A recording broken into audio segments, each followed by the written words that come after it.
And so when you've got cocaine, champagne, drugs, alcohol, parties, then the really dark ones are actually doing the worst possible thing, like we know with the Savile situation. The big question I get asked is, when did it all start and why?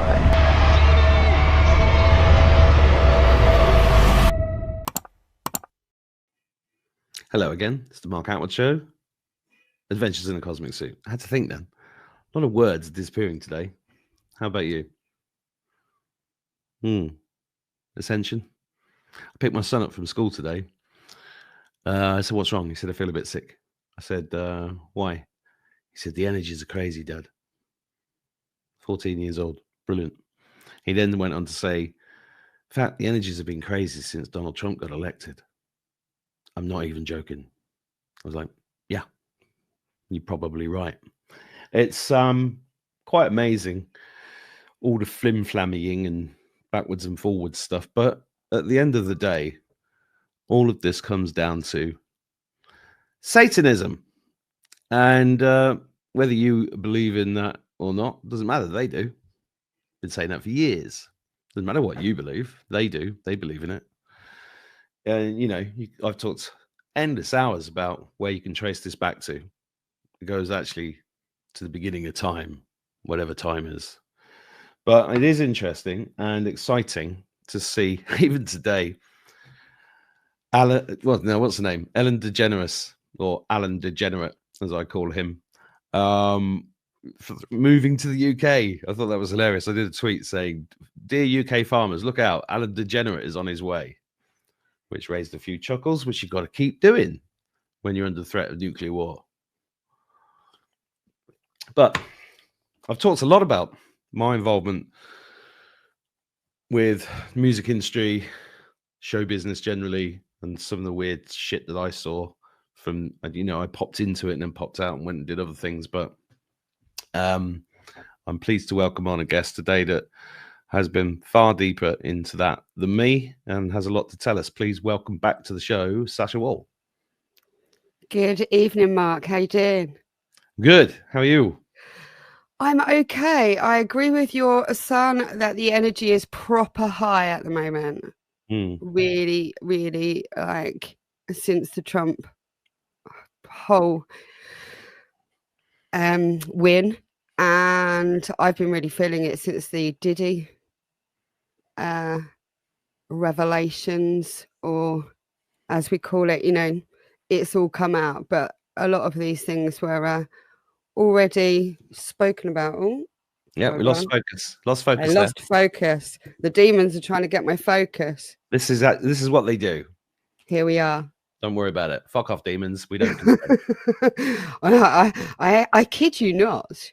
You know, like I have been working in the music industry for a long time, and when you say Satanism or satanic, obviously a lot of people can easily just jump to the immediate, they're drinking adrenochrome, they're eating babies, and they're sacrificing. And I'm not saying that there isn't some people doing that, unfortunately.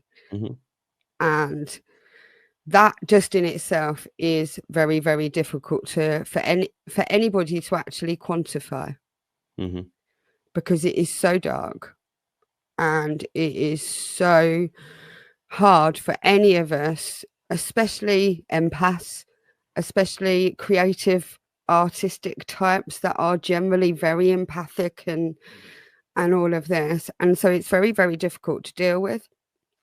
However, there is always in this life, as we know, a light and a dark side. And when the dark side is encouraged and fed and applauded and lauded and idolized and hero worshipped and all of those kind of things, you've got to be very, very careful, first of all, who is up there that you are worshipping, what they're saying, what they're portraying, what they're doing, what they're preaching, what they're singing about, what the frequency is, and all of those kind of things. Because we are living in a time that is a generational problem that has continued under the guise of music, showbiz, celebrity, influencers, and all of this kind of thing. And it has created a haven for very dark, toxic abuse to start with that can lead anybody down a dark path, actually. And that's the difficult thing, because I actually love music, and music is my entire life, and it's not my entire life, that's maybe but it is all important to me, and the thing that's nobody can take away. There's my constant companion. That is my guide, makes me feel good, makes me feel better. Every day is music day for me. And so whether it be the radio, whether it be in the club, whether it be working at my desk with my headphones on, I've always got music on pretty much, unless I'm meditating maybe. And so it's and because I've been working in the music world all of this time, it's been really, really, really, really desperately hard for all of us that love music and love a lot of, these stars. And, we're dealing with people that have looked up to P. Diddy for the last 25 years. Mm-hmm. And now their world is come crashing down. And now people are going back in and looking at the whole history of what's actually gone on, how they've got there, who's being put in front of us, and whether their life is actually as good as it looks. And whether that whole mentality of champagne, fast cars, this whole lifestyle that is portrayed to be what everybody is seeking, whether that's real. And whether, when it is real, when you're actually in that world, which I've walked through, been in all kinds of different parties and different places around the world, it is really fucking real. It is as real as that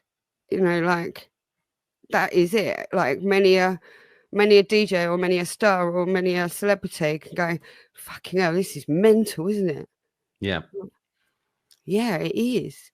It is, but it is actually real. We're living this, we're doing this, and we're going on all of these adventures. So that has been my life.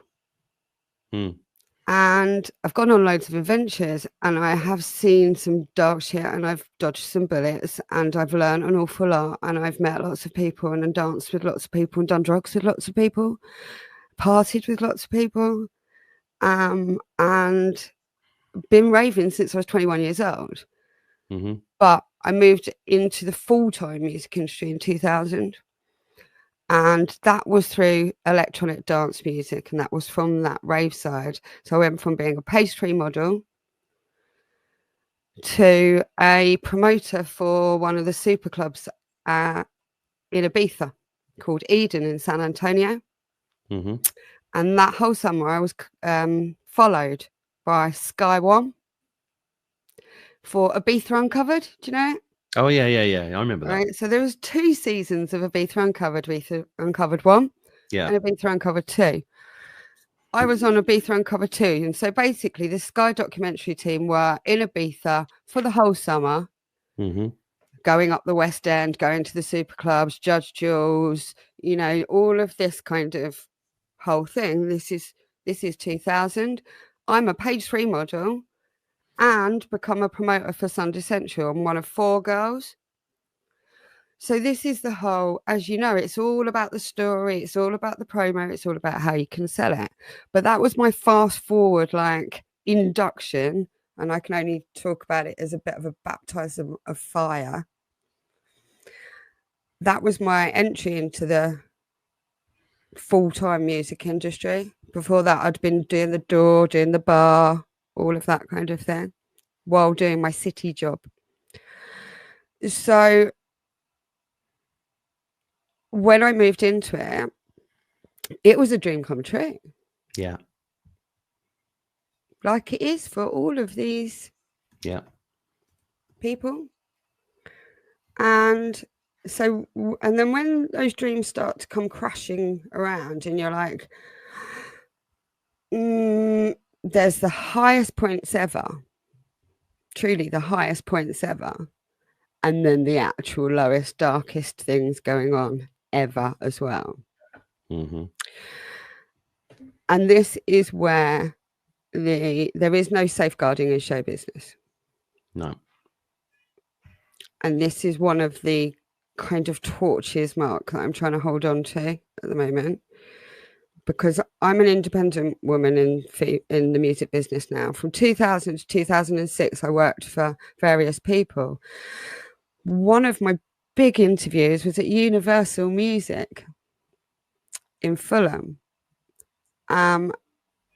These are whole stories that are long to be unpacked, but overall, on the basis of page 3 model, comes into the dance music DJ industry, and she's good for promo. And that was that kind of, and I didn't realize, I'm always going, oh, no, I'm good at my job. But actually, the whole persona, the whole what other people and what the music industry is a boys' club. A big boys' club. And where people say that it's got diverse, well, yeah, there are females in it, a few, doing specific jobs. And yes, there is a few female DJs, and there always was. But actually, on a scale of a music industry, it is 95% male. Yeah, well, one of them went to my school, Joe Wiley, I think, and the name was. Yeah. Joe from Radio 1. So if we want to talk about where the satanic side comes from. Yeah, this is like such a meaty subject for me because I keep getting flashbacks to stuff, and I'm so interested to hear what you've got to say today. So Satanism I describe as things that are being done that are ultimately sinful, and especially of the 7 deadly sins. And this 7 number obviously is, and this, the understanding of, are you a good witch or a bad witch? And the understanding of how the devil uses the 7 deadly sins and uses people to do all of those things to create a satanic empire is basically how this works, because we are dealing with abuse, and generally it's all down to sexual abuse. And this is where the real dark stuff comes in, and the stuff that is held with shame and all of this, because in show business, when children are put into the studio in front of the stage on the bright lights and into the parties, is where all kinds of predator people are grooming them. Now, this grooming process could be really quick, or it can take 3 years before they actually try anything. But that's where it goes really dark, twisted, and all of that. Now, generally, most people aren't doing that. But obviously we know, and now it's very blatant, there's some high priestesses and some high priests. Simon Cowell! Sorry. Did you see him at Liam Payne's funeral yesterday? No. So I watched a few glimpses of it, and he came outside, and I was just, yeah, exactly. So Universal is Lucian Grange. Lucian Grange was named in the Diddy court papers. Lucian. Lucifer.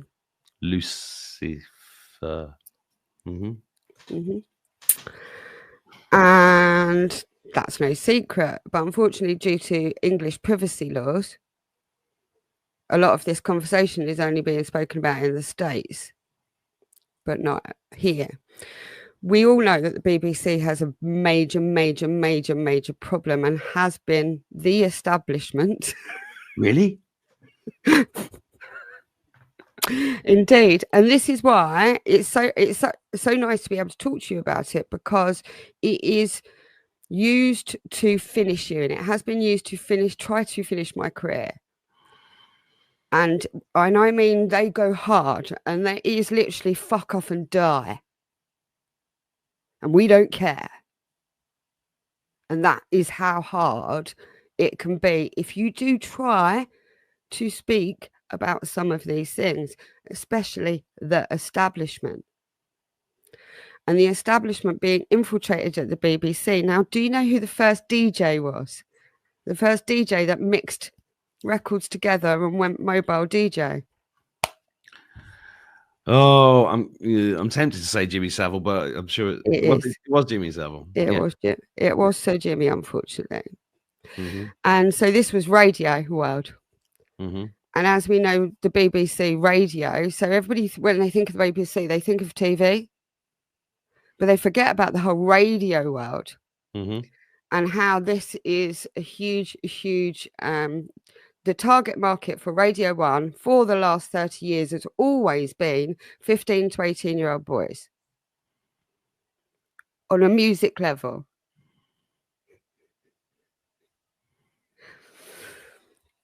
Now, unfortunately, we know this has been infiltrated by Jimmy Savile, mentored many DJs at Radio 1. Which is why there were so many pedos in BBC Radio 1. Exactly. It's a long list. Yes. And I would describe these as the oddball DJs. Oh, yeah. And not half. Exactly. Jingle jangling. Jingle jangle, jewelry. Now then.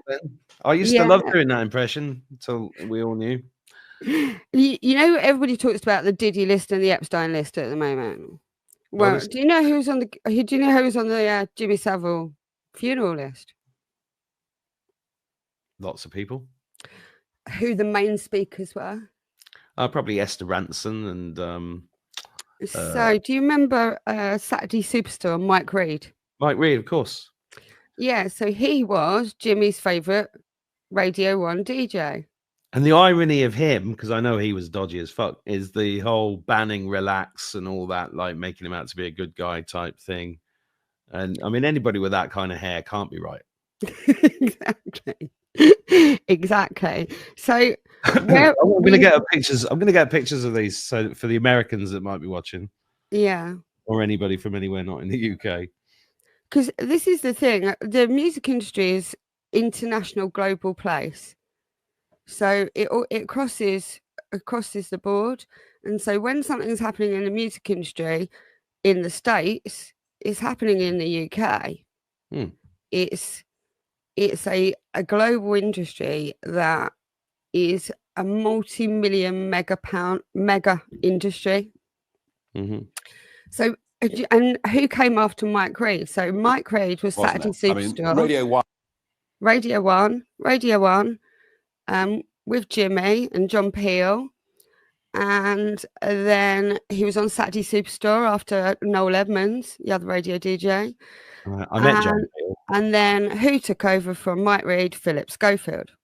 Oh yeah, you see, there are a big long line of, and I did a whole my last YouTube channel got taken down because I linked Schofield back to Savile, back to John D, back to Alistair Crowley, back all the way through, and this is the fear they use. They took my channel down like 60,000 subscribers, like no warning whatsoever. Because I actually think, sorry to interrupt your story, but no, it's fine. I get excited about some of this because I think it's really even darker, because I actually have a theory that Schofield and Holly, what's the name, and a lot of these people are children of Jimmy Savile. Wow.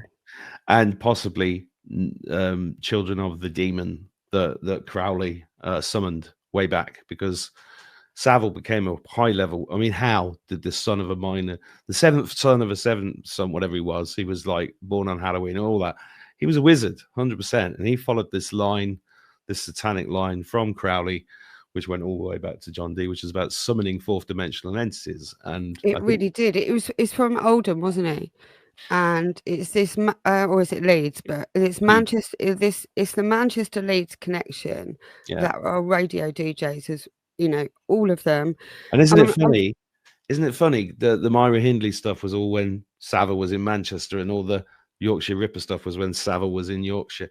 You know, people don't often connect those, but Savile was with Mike Reid and Frank Bruno visiting Peter Sutcliffe in prison in the 80s. Yeah, so Frank Bruno's the other person that spoke at Jimmy's funeral. Tony Prince, who is the original creator of Mixmag. He is the other big radio DJ, but Mixmag being my world, the DJ world, because this is where the 90s, suddenly we've got a DJ world that is all from the clubs. Well, this is when Harry Enfield and Paul Whitehouse took the piss out of it so well and did that. Did you ever see that Smashy and Nicey End of an Era? Which yeah. So Kevin and Perry Go Large. This is now a brand that's touring Ibiza. Yeah, I've heard. But they did 2 DJs. Smashy and Nicey, yeah. On the 22nd of Nov, 93, an event was to happen of such earth-shattering proportions. It was to shatter the earth to its very proportions. And that was when they resigned, and because they got kicked out, because the BBC just swept them all out and replaced them with club DJs, didn't they? All the old So Pete Tong stayed there forever. Yeah. And Pete Tong's still there. Is he? Yeah. And so Jimmy was Jimmy's boy. Was he? He mentored him, yeah. You know, I'm not making any allegations, and because what people need to understand is this: if I say things, they send the wolves out, mate, and I mean send the actual wolves out. Bang! Discredit her, shut her up, don't say anything. I'm not making any allegations. What I've been trying to say to the music industry, the DJ industry, for the last 4 years is this is a conversation we need to be talking about. And you people with this amount of influence are not talking about it, not supporting victims, not talking to survivors, not understanding grooming, not wanting any regulation. You know, the DJ world has no regulation whatsoever. You can go and play with kids, 2 kids, and nobody will do a DBS check. No one will do it. There's no can I contact safeguarding about showbiz? It just does not exist. Well, no, even in the 70s, my auntie is about, I don't know, 8 years older than me. She went to Top of the Pops, and I don't know, she was about 14, 15. And it was like every girl's dream. And this, you know, and this is it, because I am that girl, you know, like I became a page 3 model, but it was I only did those things. I only got my tits out basically because I wanted to step into TV and into the stage. I'd always wanted to be on the stage. I was a member of an operatic dramatic society when I was a child, did all of that when I was younger. So I had a love for it, and that is where they get you know, all these stage school kids. Yeah. And so obviously, you know, when I got that break, and I did do bits of TV and all of this kind of thing, but when I went into the music industry, I became a club promoter, and then became a DJ manager, and then an agent, and then started up my own agency in 2006. And that was where it went a bit wrong for the other people when I went independent. So I specifically went independent as I'd had enough of the boys' club. That's not to say all 99% of DJs are male. So all the people I've worked with since are 99% male. But I haven't got a bloke above me telling me what to do. Yeah. Not that I've got a problem with that, because I worked many years. However, it's a toxic, masculine, misogynistic, white, pale male mentality that is open to abuse. And so when you've got cocaine, champagne, drugs, alcohol, parties, everything's brilliant, and that is applauded, then the really dark ones are actually doing the worst possible thing, like we know with the Savile situation. So it can be changed. It can. Not everybody's doing it. And I speak out because I don't want everybody with the mantle DJ to be thought of as a demon. No. It's like any profession. There's going to be good people in there, and there's going to be, but it's like being a DJ is the same as being a preacher. It's the same as being a scout leader. It's the same as being a doctor. It's the same as being, famous actor. You get that. It's like a wall of invisibility. You can kind of do it. So it attracts the demons and the vampires in. Yeah. And so I'm kind of like scapegoat Sasha for my music family. I've still got all of my friends, everybody is still in my music world. So, but there's so many problems with it, and that with everything that's going on with Diddy at the moment. So I have a victim that I've been supporting for the last 2 years, who was allegedly raped by Guy Gerber, who's a techno DJ who was collaborating with Diddy. Now it's been going on for 2 years, and he's tried to threaten her with 1.2 million lawsuits and all of these kinds of things. There's now 4 alleged victims, and the lawyer that has taken all of the civil cases against Diddy has taken her on as well, because he is actually looking into all of their associates. And all of his collaborations. And this is what gives me great faith and great hope that despite the shutdown, despite the silencing, the smearing and discrediting of victims that are speaking out. This guy, yeah. So he lives in London. He's big techno DJ. He's been playing for many years, and he's inducted into the Hall of Fame at Pete Tong's villa in LA in 2017. Well, there's a red flag. Yeah, I would say, yeah, go and look at the Hall of Fame, because unfortunately, it's this serious because of the lost list, because of the mental health suffering, because of the amount of boys to men and girls that I know have been chewed up, spit out, taken, sent to the villas, sent to the parties, sent to trafficked, basically. They always go for dancers, Mark. They go for the dancers. They go for, it's one of the things that protected me that I was a promoter. But and this is where I want to give compassion to everybody as well in the music industry.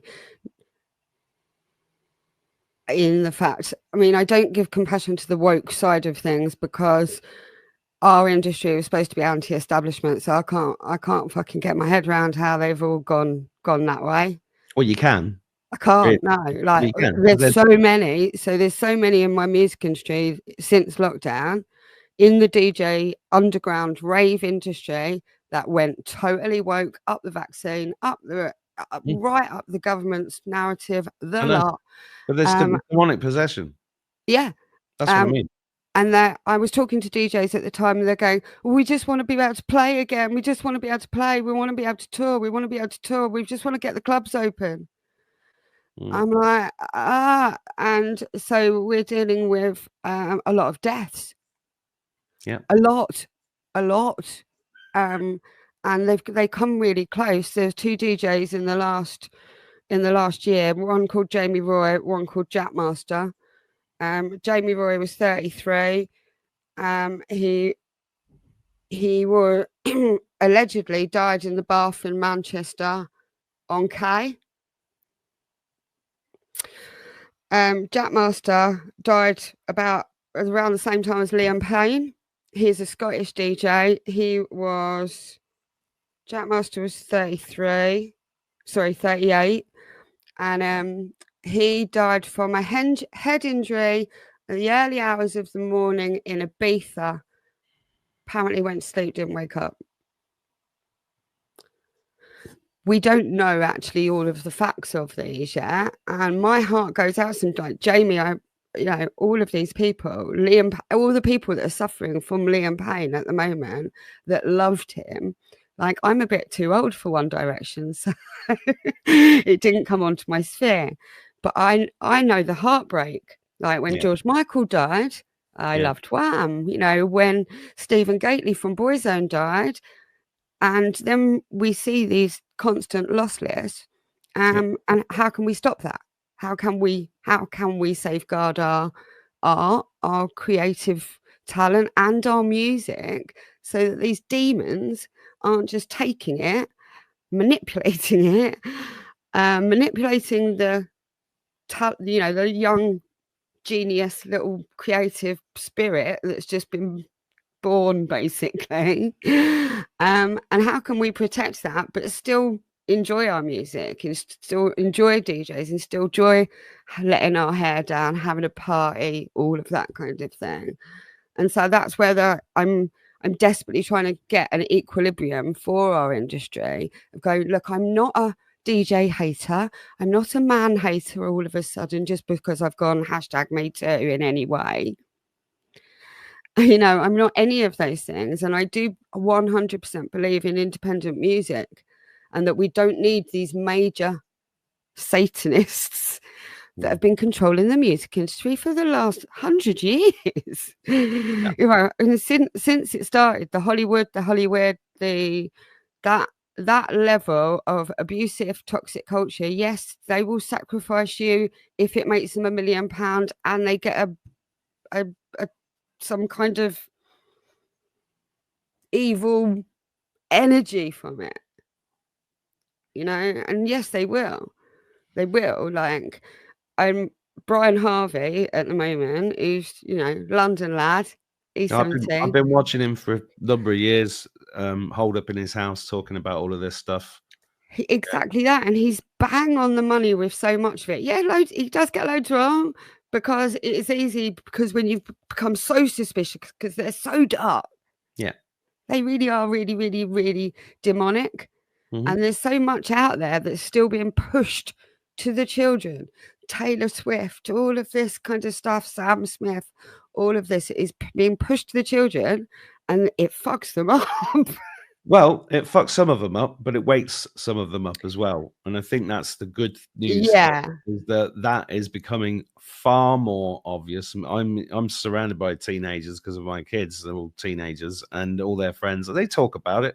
They talk about satanic rituals in the Eurovision, the Taylor Swift. They know all about it, which is great. Good to know. That is good to know. We didn't know. We didn't know. I didn't know in the 80s. I had no idea. No, and Jimmy Savile was right in our face. The people were surprised.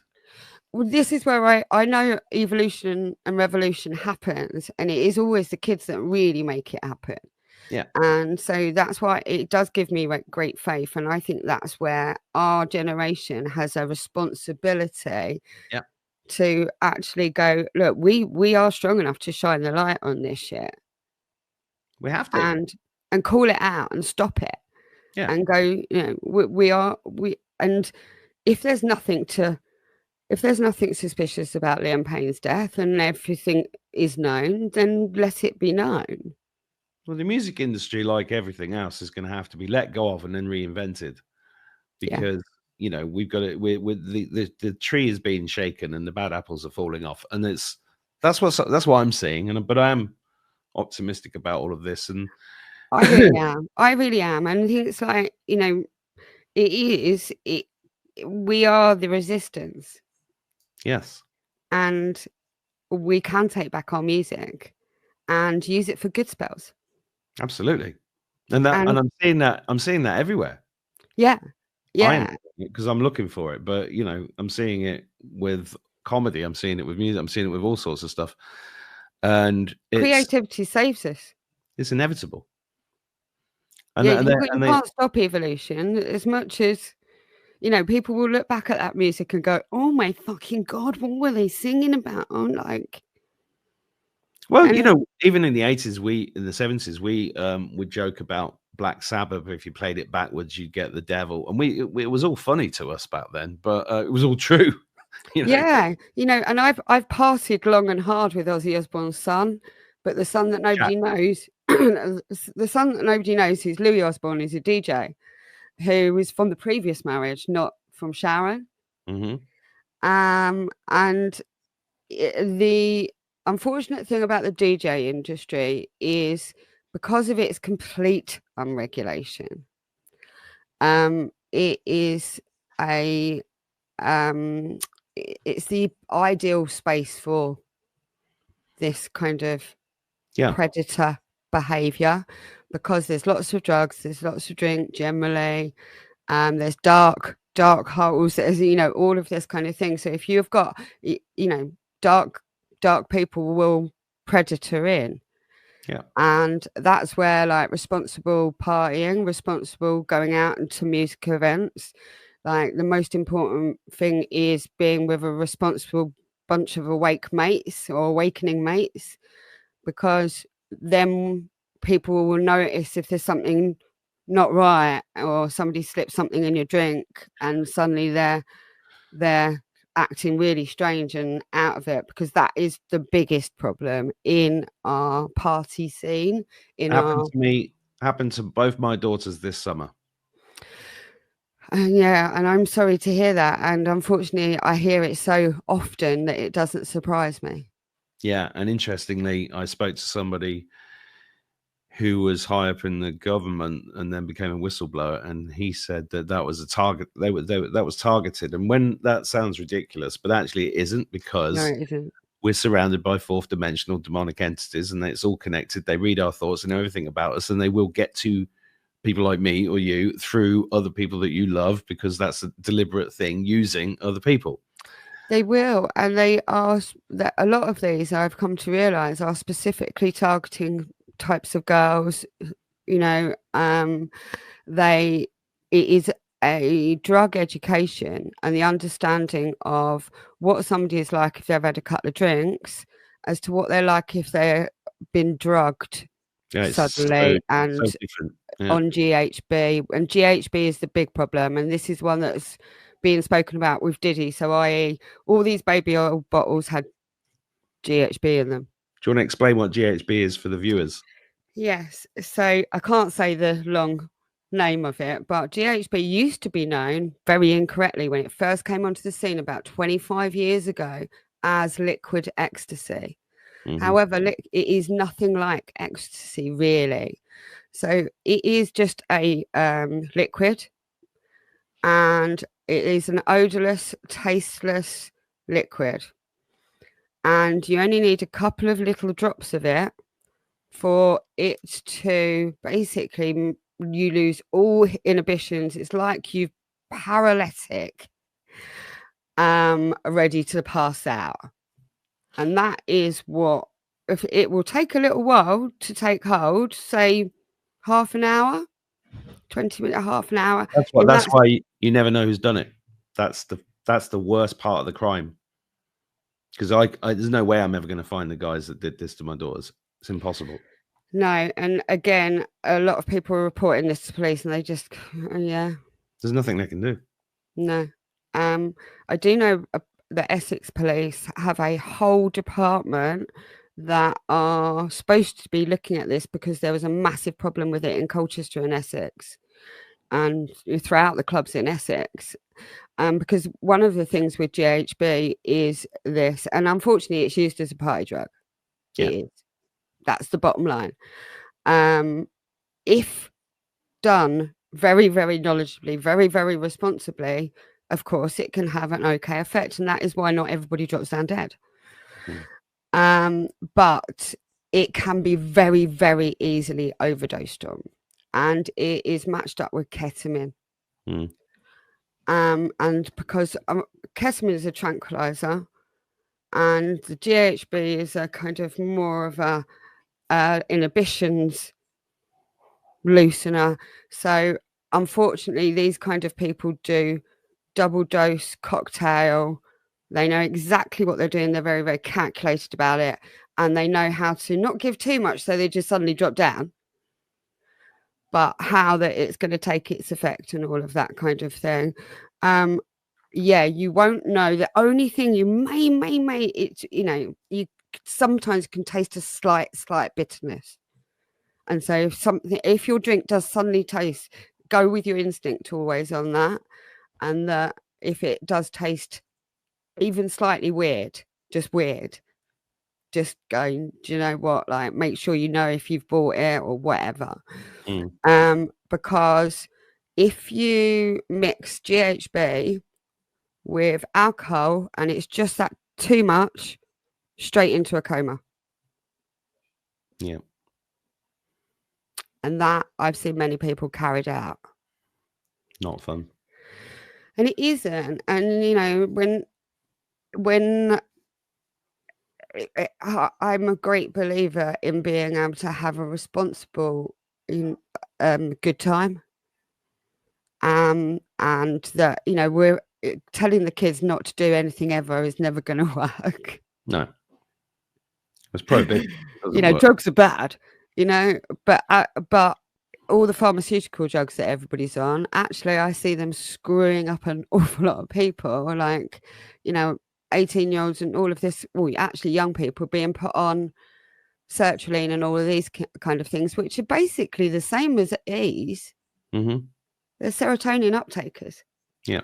They give you a rush and make you feel good for a while, but you've got to keep taking them like that. And, you know, E's aren't addictive, but cocaine is the biggest shower of the media industry and all of this. It's like flowing from the taps, I think, in these.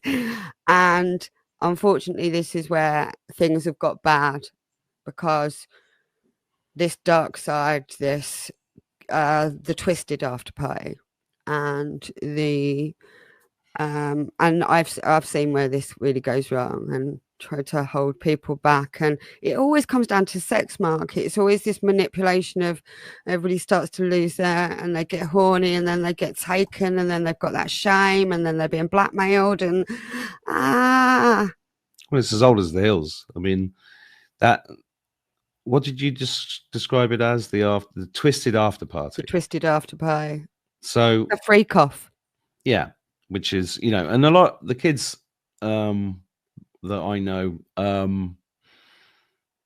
you know, I allude to, I don't tell them exactly what's going on there. I said, you know, these freak off parties, the term is kind of still seen by people that haven't really looked into it as like, oh, it's just like orgies and stuff. It's far, far worse than that, because there's levels to it. And it's like what these, and I've been to things like this, with, you know, cocaine and booze and all of that. It's like an initiation. And it's like, it's like, you know, if there are dark entities running these things, which they often are, they're looking for certain behaviors and people to then take to the next room, if you like. 100. And then the next room, and then the next room. It's all initiations. It's the same. 100. It is, how far can we push you? Yeah. How far can we take you? Yeah. And yeah, and they're so manipulated with their dream, with the one, especially once they've got it. You know, once they've given them the golden carrot, that's it. You know, it is really, really hard, and that's the truth of pretty much all of these people. You know, like, you know, on the wider scale of the music industry, from Prince to Michael Jackson to all of these people, it's always been the music industry is controlling my every move. And if I don't play ball, that's it. Bang, you're out. You're out of favor. We'll take you. We'll screw you. We'll do what we did to Michael Jackson. We'll do what we did to Prince. We'll do what they've done to Brian Harvey in the last 30 years. Mm-hmm. You know, and that kind of level of fear is a horrible thing to live with. Mm-hmm. You know, and like, and you know, I know everybody's not doing it, but unfortunately, most at the top of, I see people that I've worked with change, Mark. Yeah, and I literally am going, please don't. Yeah, me too. But I'm not their mother. I'm not their father. I'm just their or manager or agent or mate or whatever it may be. So I don't have the power. And when these people have, well, you know what I mean, the the influence and power that these people demonstrate to have. And so when these people just are going, I've got to be successful, I've got to get my break, I've got to get my lucky break, and then that big sugar daddy comes in and then things work, then they think, oh, this is the way. Yeah. And then I see a lot of abuse, basically, of their own mental health. They become very arrogant, lost in their ego, fueling it. Oh, I've got so many girls after me on Instagram. I've got this, I've got that, and you can just see this monster being created that they weren't that monster when I first knew them and working with them. But it's the monster it's like the devil in all of us. Yep. Are you spiritually protected? Are you wearing the armor of God?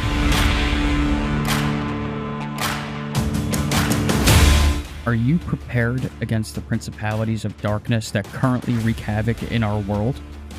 Spiritual warfare is a very real thing.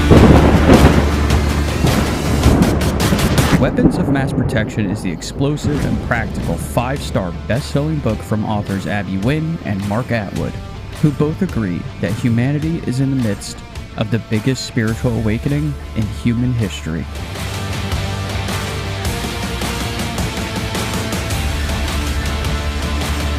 If you feel like things ain't what they seem, if you feel you are under attack, get your weapons ready now.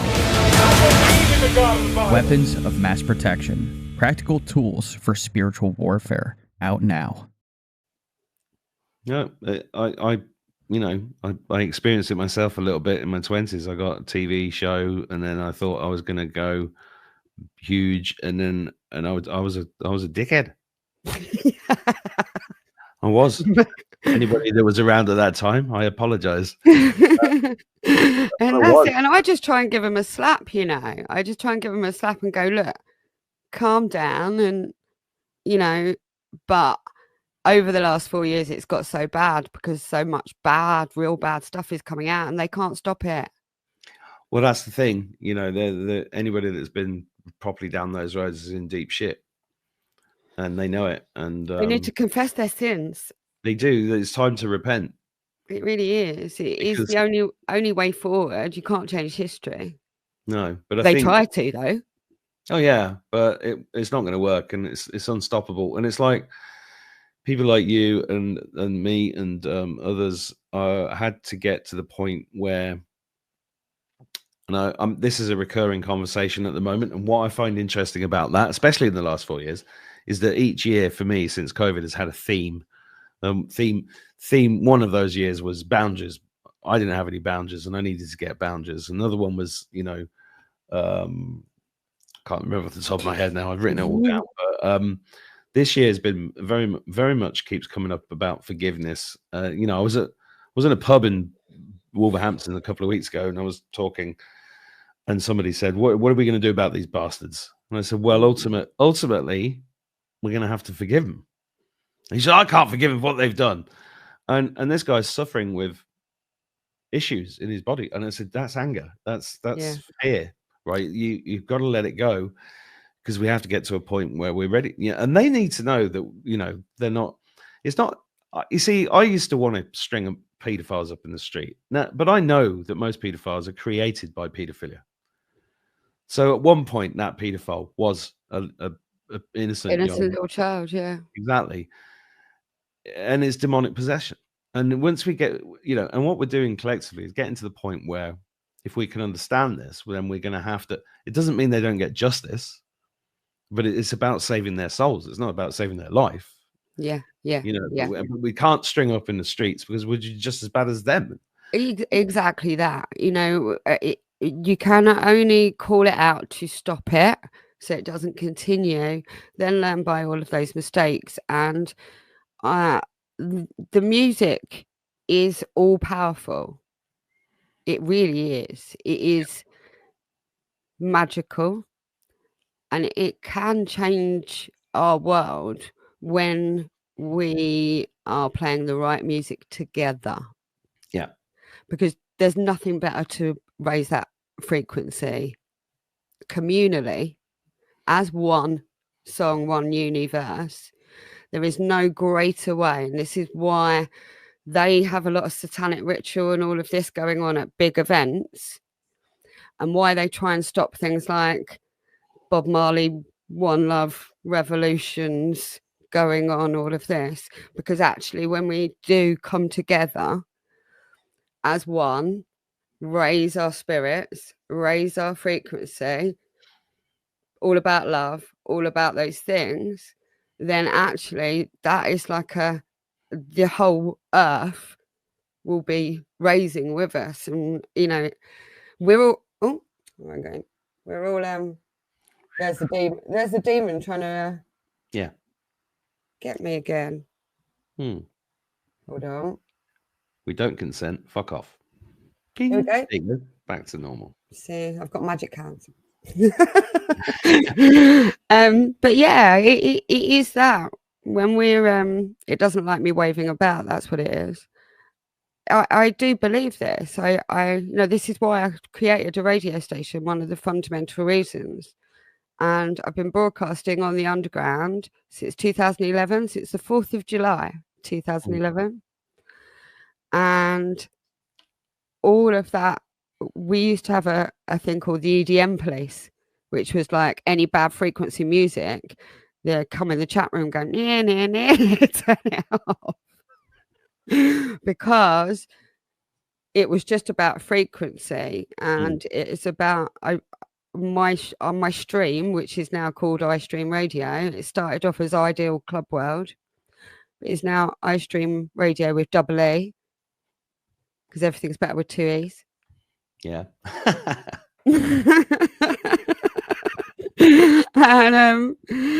And it's all about the love. All my shows, I pick my music from love.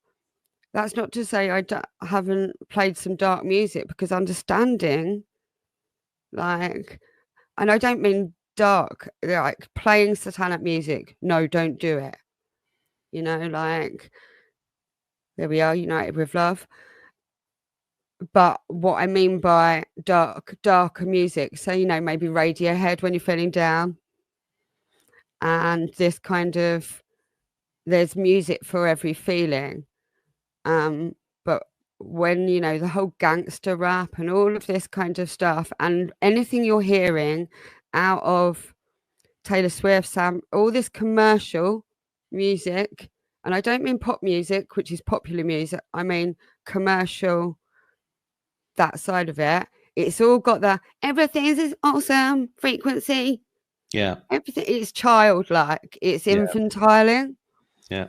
And it's a really horrible frequency. That's not soul music. No. That's not good house. That's just not good music, in my humble opinion.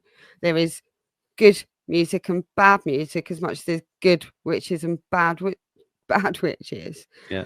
And that for me is why I like the music is my boss.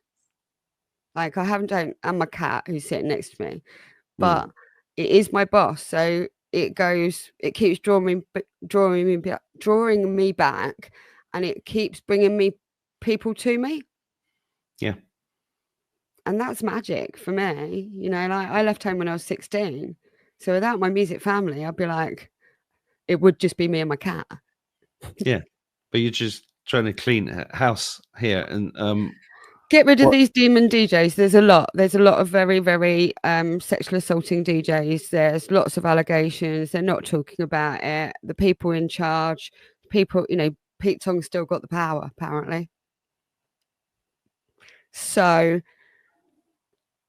I know these people. I work with them, all of these people, and I say this, and I've been trying to say this. I had a massive argument on Facebook last week with the main promoter of Fabric in London, who I've been working with for the last 20 years. And it was when I posted up about the Guy Gerber thing, about the allegations, and he said all of the wrong things. And so there was this big tete-a-tete and everybody's getting involved and everything. I was like, you're the biggest club in the UK, one of the top in the world. Don't you think you should be supporting these people, even, you know, just highlighting what's going wrong and how we should be making sure that there's not sexual abusers in the DJ box for a start, you know? And I really do. Like, everybody knows me. Hello, music family. I still love you. I know people think I'm a traitor. Do they? Oh yeah, massively. Yeah, massively. And that is why they've gone for, like, over the last couple of years. You know, I lost all my DJs, I lost all my listeners pretty much. I managed to keep about, you know, I had some loyal DJs, and then I stripped the station in August and said, right, I'm going to concentrate on my podcasting and all the other crazy fucking mad shit that's going on in my life. And then I'm going to hopefully relaunch this station with as many creators rather than DJs on a radio level, because I still believe in the medium of radio, because it's a real good company for people. Not everybody wants to watch all the time. It is. Well, it was. I mean, I used to love the radio, and then I tuned out of it completely, same as TV 10, 15 years ago, because I was like, I know what they're doing. I don't want to, you know, so much It's of it. awful. Oh, you put it on. It's just awful. 2 minutes, I'm done. I'm like, oof. And that is why I started up the radio station. You know, at the same time, I've got the BBC going, right, we want your DJs to audition for in new DJs we trust at the BBC. And I put them forward, you know, Olivia, thinking, you know, put them in, all of this kind of thing. And they actually all did get rejected for ridiculous reasons. And that was actually one of the reasons why I had all these radio show demos. I was like, I'm going to make a radio station out of these. Yeah. Well, why not? And I did. And that was, and so that was my ultimate reason, because I used to listen to all of these radio DJs, from Chris Tarrant to all of them. And I'm a massive radio fan. So I love music. I love radio. I love talking to the global community. And the thing about radio now is global. Yeah. Yeah, exactly. So, I mean, it looks, you know, this is the spiritual war being fought out in a very specific area, and you're shining a light on it. And it's been a bloody hard battle. I am not kidding you. And I don't want to, because I am an emotional super empath, and I find it really hard dealing with people that I have had close relationships working with, all of this kind of thing, losing their lives or suffering, especially mental problems from severe. And I mean, nobody in the normal world could understand the level of drug abuse and the level of addictions that over a 30-year period can turn a person's soul to actual nothing left, isn't it? Like, they want your soul, and they will take it, and there will be nothing left of them. And that's like, you know, nobody wants to see that, do they? You know, nobody wants that. And that's, like you said, about forgiveness and compassion. It's the only way out. It is the only way. You know, we have to raise the frequency. We have to come together with love and music and truth and right. You know, we can't right the wrongs of the past, but we can go what wasn't good and what we can make sure doesn't happen for the future. I do really, really, really believe that, and hold on to faith, because without that, what have we got? Nothing. Exactly. So, what do you want people watching this to do? Do you want them to obviously go to your station? Is there any way they can support you or follow you? Yeah, so I have just started cracking properly on with my Substack. So you can basically follow me everywhere on Sasha I Stream, Sasha with a C, I Stream with double E. And on Substack? on everywhere. So TikTok, YouTube, Facebook, everywhere. I'm everywhere. I'm everywhere and nowhere, baby. Yeah, well, we all are. But yeah, I have actually had a huge amount of censorship. So even though I've got quite a lot of followers, I've been censored for all kinds of different reasons. So on my iStream Radio, everything is led from there. That is my website that I designed, run, all of it. I do all of that. So yeah, you can find me all on there. My husband is DJ Waxworks. How's he doing?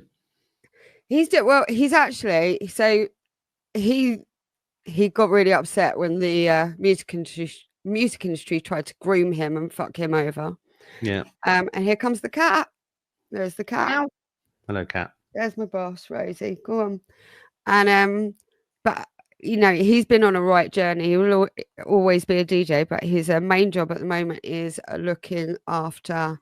He's in social care, and he's a senior support worker for kids that just got off the boat, basically. Yeah. So he's doing all of that, but he's also making a track called "In the Club" at the moment, and it's kind of, yeah, you'll like it anyway. I'll put it like that. I don't know why here comes the image. Yeah, he's making a track in the club at the moment. So he was a full time in the music industry. He's now doing it as his spare time. I'm still fully here fighting the good fight and carrying on as much as I can. But Mike's music's online if anybody wants to look that up. And my main thing is tune into my radio station. Cool. And the more listeners I get, the more I can do, the more I can help. And yeah, people tell me what you want. And radio's always been about community. And literally all of my friends and everybody now has come, even my husband has come from me starting that radio station up. Which is brilliant. And it's been really hard as well because of all of this other problem in the DJ radio world. So I trying to think of myself as the Christ alternative to Pete's on Radio. And I'm not making, you know, I'm not just slagging off Radio On because of jealousy or these kind of things that are the things that are always used against every artist, yeah, or every independent creator. Go, oh, you're just jealous because you're not on Radio One. I'm like, nah. No.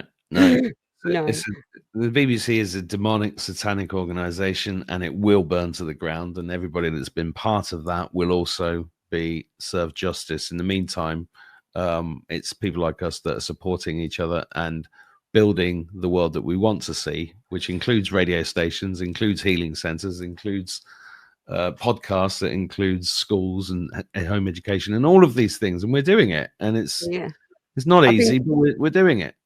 Exactly. I've been getting right active on YouTube on doing my talk side because I've always been doing music.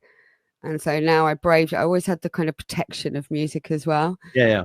But now I've been braving it and going full blown on my YouTube. So yeah, go and subscribe on there. That would be really helpful. Cool. Well, I'll send me the links to all of these, Sasha, and I'll put them under the video. And thanks for sharing this time and updating me on this this side of the world that I don't engage with that much. I think last time I spoke to you, I told you my son was organising a rave. That went really well, only because I hired a marquee because I knew it was going to rain. But, good old dad. But he's very happy because one of his mixes on Spotify, I think, went. No, it's not Spotify, is it? It's the other one, SoundCloud. On SoundCloud, yeah. When he got that past 1,000 listens, he was really chuffed. Well, send me his music as well. I will, yeah. Yeah, brilliant. I'll throw it on the radio. Oh, okay. Yeah, I'll do that. That'll blow his mind. Yeah. Yeah, no, I'll do that. No problem. I'll get Mike to repost it on SoundCloud as well. I've got 4 SoundCloud accounts.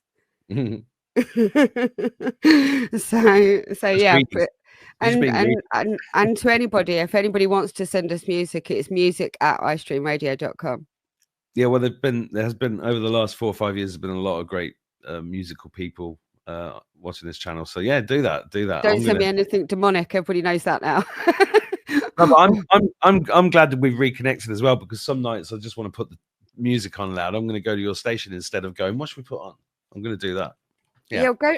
So there's the Lost List show that I did, which is 2 hours and 45 minutes of all of these dearly departed artists that I love. Yeah. And it's playing their music, so hopefully everybody will love that.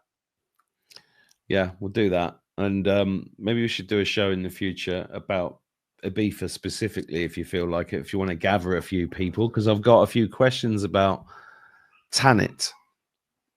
About Tanit? Oh, yeah. Mm-hmm. It's my spiritual homeland, Ibiza. I know all about the White Isle. That's all I'm going to say for now, but that would be an interest. It'd be good, because I was in Ibiza last year and got recognized there, which was really interesting, and made some friends, but then just learned quite a lot of stuff that I didn't know about. Ah, yes, it's a very interesting island. It all happens in Ibiza. I know. It's a magical island. It's magnetic, but yeah, we'll go into that next time. Yes, all the stories, the underground, under the sea, the big cave, all of this stuff is so interesting. All of this stuff going on. Well, see if you can gather a few people together that know about Ibiza, maybe do an Ibiza special, because it is worth talking about. Love to. Brilliant. Well, I've got to go. I'm done for the day. But Sasha, it's been great speaking to you again. And you, Mark. Good to talk to you anytime. Keep going. Big thanks. All right. God bless. Bye. See ya.